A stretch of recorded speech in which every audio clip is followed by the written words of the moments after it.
Манай оронд голчлон антибиотикийн хариуцлагагүй арилжаа.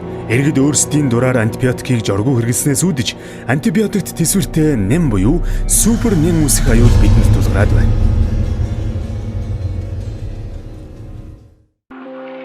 Эмчийн жоргуугаар антибиотикийг зохисгүй хэрэглэх.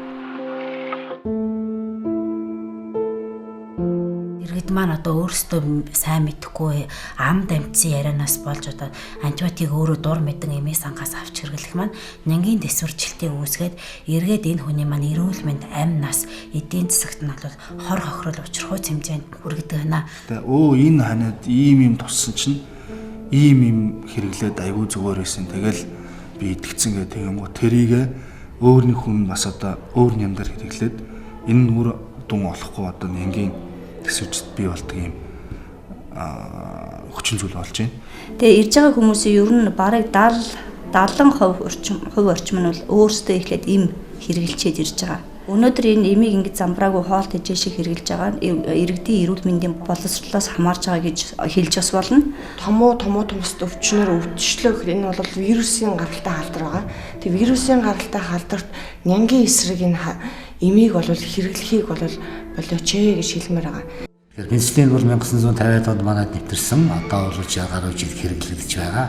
Энэ хугацаанд бол их олон өвчнөд хэрэглэсэн.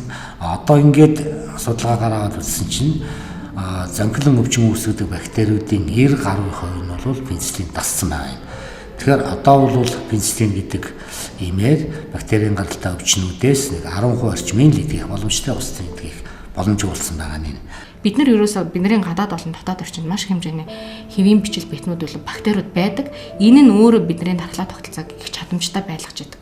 Гэтэл антибиотикийн замбраагүй хэрэглээтэй холбоотой ерөөсөө зөвхөн вирусын халдвар аваад антибиотик хэрэглэнгүүд бидний дархлаа тогтолцоог хүчрэх байлгадаг хэвийн бичил битнүүд маань устчдаг гэсэн. Энэ утгаараа антибиотик маань шууд замаар хүний дархлааг өөрөө дарангуулдаг гэсэн. Дараагийн удаа нөгөө хүн өвдөхөр нөгөө бэлэн байдал байх хэвээр дархлаа тогтолцоо одоо ажиллаж чаддаггүй улмал одоо хүн төлбөрийн халдвар дуртах боломж нь нэмэгдээд байдаг. Зөвхөн энэ төсвөржил үүсээд байгаа маань одоо аюул болоод байгаа төтэйгүү энэ дээр бас өшөө дагалдах нэлээд хэд хэдэн хүндрэлүүд байдаг.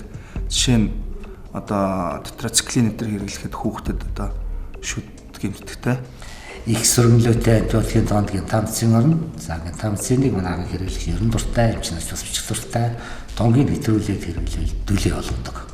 Ингээд аваад үзэх юм бол өргөн хэрэглэдэг антибиотикууд бол бүгдээрээ сөргөнлөөтэй, тэр нь бол яг тонгийн тохируулаад тогшин өвчтөд нэрлэх бол гажинлээтэй байна гэж ингэж хэлж болохоор байгаа юм.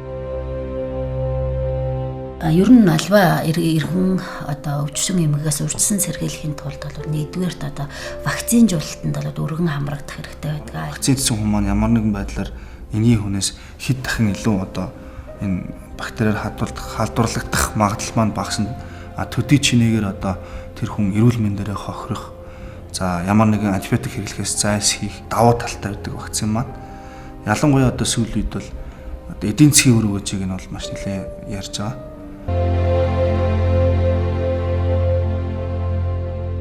Хэрвээ таны бие ямар нэгэн байдлаар зовир илэрх юм бол дур мэдэж өөрсдөө хэрэглэхгүй. Нэн судлалын лабораторид ирж шинжилгээгээ өгсөн үндсэн дээр бол үүсгэж бактери харсны үндсэн дээр эмч мэдэж жороо бичин жорын дагав бол иргэд маань эмээс ангаас авч хэрэглэх ёстой байдаг.